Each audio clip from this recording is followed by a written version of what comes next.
بسم اللہ الرحمن الرحیم نحمدہ ونصلی علی رسولہ الکریم اما بعد۔ کل کے سبق میں تجوید کا ثبوت اللہ رب العزت کے کلام پاک سے پیش کیا گیا تھا۔ آج تجوید کا ثبوت نبی کریم صلی اللہ علیہ وسلم کی احادیث کی روشنی میں پیش کیا جائے گا۔ سب سے پہلے ہم حدیث پیش کرتے ہیں ابن خزیمہ رحمۃ اللہ علیہ کی ان اللہ یحب ان یقرأ القرآن کما انزل۔ ابن خزیمہ نے اپنی صحیح میں یہ حدیث نقل کی ہے، اللہ کو یہی پسند ہے کہ قرآن کو اسی طرح پڑھا جائے جس طرح وہ نازل کیا گیا ہے۔ نازل کس طرح کیا گیا ہے یہ ہم نے کل بتلایا تھا۔ اللہ کا فرمان ہے وَرَتَّلْنَاهُ تَرْتِيلًا کہ ہم نے اس کو ترتیل کے ساتھ میں نازل کیا ہے۔ نبی کریم صلی اللہ علیہ وسلم کے اس فرمان ان اللہ یحب ان یقرأ القرآن کما انزل کی روشنی میں قرآن کریم کو صحیح پڑھا جانا ضروری اور لازمی امر ہے، اور یہ لازمی اور ضروری اس وجہ سے ہے کہ نبی کریم صلی اللہ علیہ وسلم کی تلاوت بھی انہی قواعد کی روشنی میں ہوتی تھی، انہی قواعد کے مطابق ہوتی تھی۔ اور یہ بات ہمیں پتہ چلتی ہے امام بخاری رحمۃ اللہ علیہ کی اس حدیث سے جو امام بخاری رحمۃ اللہ علیہ نے بخاری شریف میں نقل کی ہے حضرت انس رضی اللہ تعالیٰ عنہ کے حوالے سے۔ حضرت قتادہ رحمۃ اللہ علیہ تابعی ہیں، فرماتے ہیں کہ ہم نے حضرت انس رضی اللہ تعالیٰ عنہ سے معلوم کیا کہ نبی کریم صلی اللہ علیہ وسلم کی قرات کیسے ہوتی تھی۔ حضرت انس رضی اللہ تعالیٰ عنہ نے جواباً فرمایا کہ مد کے ساتھ تھی، پھر بسم اللہ الرحمن الرحیم کو پڑھ کر بسم اللہ کو دراز کیا، پھر الرحمن کو، پھر الرحیم کو۔ یہی چیز کہ نبی کریم صلی اللہ علیہ وسلم کی تلاوت تجوید کے مطابق ہوتی تھی حضرت ام سلمہ رضی اللہ تعالیٰ عنہ کی حدیث سے بھی معلوم ہوتی ہے، جو کہ امام ترمذی، امام ابو داود، امام نسائی علیہ الرحمہ نے اپنی اپنی سنن میں پیش کی ہے۔ ام المؤمنین حضرت ام سلمہ رضی اللہ تعالیٰ عنہ سے پوچھا گیا کہ نبی کریم صلی اللہ علیہ وسلم کی قرات کیسے ہوتی تھی، تو ام المؤمنین نے فرمایا کہ حرف بحرف تھی۔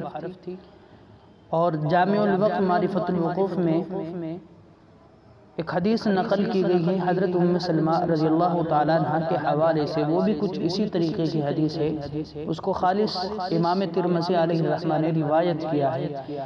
اللہ کے رسول صلی اللہ علیہ وسلم کے متعلق حضرت ام سلمہ سے معلوم کیا گیا کہ ان کی قرات کیسے ہوتی تھی۔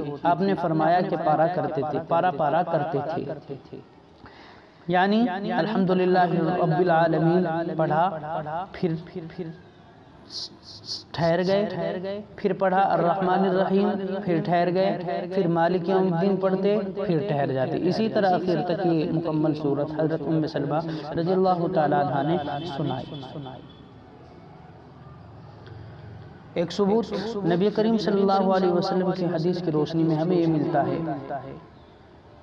جو علامہ سیوطی رحمۃ اللہ علیہ نے الاتقان فی علوم القرآن میں حدیث نقل کی ہے، من احب ان یقرأ القرآن غضا کما انزل فلیقرأه علی قراءۃ ابن ام عبد، کہ جو شخص قرآن کو اس خوبی کے ساتھ پڑھنا چاہے جس طرح وہ نازل ہوا ہے تو اس پر لازم ہے کہ وہ ابن ام عبد کی قرات پڑھے۔ ابن ام عبد سے کون مراد ہیں، کون صحابی ہیں؟ مشہور ہے ابن ام عبد سے حضرت عبداللہ ابن مسعود رضی اللہ تعالیٰ عنہ مراد ہے۔ ان صحابی رسول کو تجوید اور قرات سے بحر وافی ملا تھا، یعنی علم تجوید اور قرات کا بہت علم ان کے پاس میں تھا۔ نبی کریم صلی اللہ علیہ وسلم کا ایک فرمان جو سنن نسائی اور موطا میں منقول ہے، اقرأوا القرآن بلحون العرب واصواتها۔ حضرت حذیفہ فرماتے ہیں کہ اللہ کے رسول صلی اللہ علیہ وسلم نے فرمایا قرآن کو عرب کے لب و لہجے میں پڑھو اور ان کی آوازوں میں پڑھو۔ عربیوں کا لب و لہجہ اور ان کی آواز کیا تھی اور کیسے وہ پڑھتے تھے؟ فرمایا کہ ان کا لب و لہجہ اور ادا جو کچھ تھی وہ بالکل تجوید کے مطابق تھی، اس لیے کہ ان لوگوں نے یعنی صحابہ کرام نے نبی کریم صلی اللہ علیہ وسلم سے براہ راست تعلیم حاصل کی۔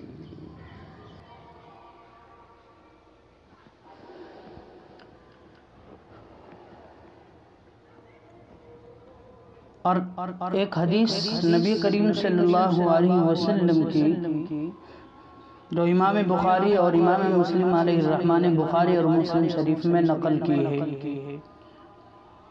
اس سے یہ پتہ چلتا ہے کہ اللہ کے نبی صلی اللہ علیہ وسلم نے بعض صحابہ کرام کو جو مجوید تھے، قرآن کریم عمدہ پڑھتے تھے، ان کے متعلق فرمایا کہ وہ قرآن کریم ان سے پڑھیں، بلکہ نام لے کر کے فرمایا استقرئوا القرآن من اربعۃ من عبداللہ بن مسعود وسالم مولا ابی حذیفہ وابی بن کعب ومعاذ بن جبل۔ نبی کریم صلی اللہ علیہ وسلم نے فرمایا 4 آدمیوں سے قرآن مجید پڑھو، حضرت عبداللہ ابن مسعود سے، حضرت سالم مولا ابی حذیفہ سے، حضرت ابی بن کعب سے، حضرت معاذ بن جبل سے۔ یہی عبداللہ ابن مسعود وہ ہیں جن کے متعلق پیچھے نبی کریم صلی اللہ علیہ وسلم نے فرمایا من احب ان يقرأ القرآن غضا كما انزل فليقرأه على قراءة ابن ام عبد، کہ جو شخص قرآن کو اس خوبی کے ساتھ پڑھنا چاہے جس طرح وہ نازل ہوا ہے تو اس پر لازم ہے کہ وہ ابن ام عبد رضی اللہ تعالیٰ عنہ کی قرات پڑھے۔ اور ابن ام عبد سے مراد کون ہے بتلایا تھا، حضرت عبداللہ ابن مسعود ہیں۔ تو سب سے پہلے نبی کریم صلی اللہ علیہ وسلم نے حضرت عبداللہ ابن مسعود کا نام لیا، اس کے بعد میں نام لیا ہے سالم مولا ابی حذیفہ کا، حضرت ابو حذیفہ رضی اللہ تعالیٰ عنہ کے غلام تھے۔ تیسرے نمبر پر فرمایا حضرت ابی ابن کعب کے متعلق، حضرت ابی ابن کعب رضی اللہ تعالی عنہ یہ وہ خوش نصیب صحابی ہیں جن کے متعلق خود اللہ رب العزت نبی کریم صلی اللہ علیہ وسلم کو حکم فرما رہے ہیں کہ ان سے کہو کہ قرآن کریم پڑھیں۔ چوتھے نمبر پر معاذ بن جبل رضی اللہ تعالیٰ عنہ کا نام اللہ کے رسول صلی اللہ علیہ وسلم نے لیا۔ یہ حدیث جو امام بخاری نے بخاری شریف میں اور امام مسلم رحمۃ اللہ علیہ نے مسلم شریف میں نقل کی ہے، اس سے پتہ یہ چلتا ہے کہ قرآن کریم کی تعلیم ہر آدمی سے نہیں بلکہ جو ماہر ہو اس سے حاصل کرنی چاہیے۔ اس حدیث سے تو یہ بات پتہ چلتی ہے۔ باقی جو یہ 4-5 احادیث جو ہم نے نقل کی ہے ان سے یہ بات صاف اور واضح طور پر معلوم ہو جاتی ہے کہ نبی کریم صلی اللہ علیہ وسلم کی اور صحابہ کرام کی جو قرات ہوتی تھی وہ ترتیل کے ساتھ میں ہوتی تھی۔ اور یاد رہے یہ بات کہ قرآن کریم کو ترتیل کے ساتھ پڑھنے کا جو حکم اللہ نے دیا ہے یہ دنیا کے لیے بھی ہے اور آخرت کے لیے بھی ہے۔ دنیا کے لیے جو حکم ہے ترتیل سے پڑھنے کا وہ حکم سورہ مزمل کی آیت سے معلوم ہو رہا ہے، وَرَتِّلِ الْقُرْآنَ تَرْتِيلًا، کہ قرآن کریم کو ترتیل کے ساتھ میں پڑھیے۔ اور آخرت میں ترتیل سے پڑھنے کا جو حکم ملتا ہے وہ نبی کریم صلی اللہ علیہ وسلم کے اس فرمان سے ملتا ہے جو امام ابو داؤد شریف میں اور امام ترمذی رحمۃ اللہ علیہ نے ترمذی شریف میں نقل کیا ہے۔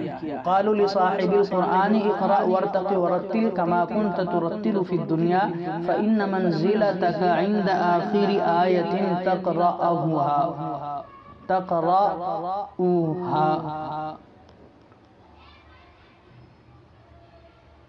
قیامت کے دن صاحب قرآن سے کہا جائے گا پڑھتا جا، چڑھتا جا، اور ٹھہر ٹھہر کر پڑھ جیسا کہ تو دنیا میں ٹھہر ٹھہر کر پڑھتا تھا۔ تیرا مقام اس جگہ ہے کہ جہاں پہنچ کر تو آخری آیت پڑھے گا۔ اس حدیث نبی کریم صلی اللہ علیہ وسلم سے یہ بات پتہ چلتی ہے کہ جو شخص قرآن کریم کو جتنا بھی عمدگی کے ساتھ میں پڑھے گا اس کا مقام اتنا ہی اونچا ہوتا چلا جائے گا۔ اور قیامت کے دن بھی ترتیل کے ساتھ تجوید کے ساتھ وہی شخص قرآن کریم کو پڑھ سکتا ہے جس نے دنیا میں تجوید کے ساتھ قرآن کریم کو پڑھنے کا اہتمام کیا ہوگا۔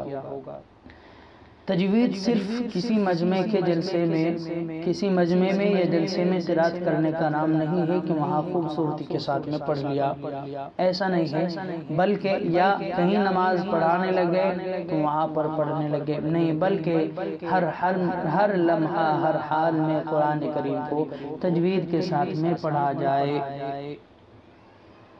یہ مراد ہے۔ اور تجوید ترتیل سے پڑھنا کیا ہے بتلایا تھا۔ علامہ بیضاوی رحمۃ اللہ علیہ نے فرمایا جوید ہو تجویدہ، یعنی قرآن کریم کو خوبصورت عمدگی کے ساتھ میں پڑھو۔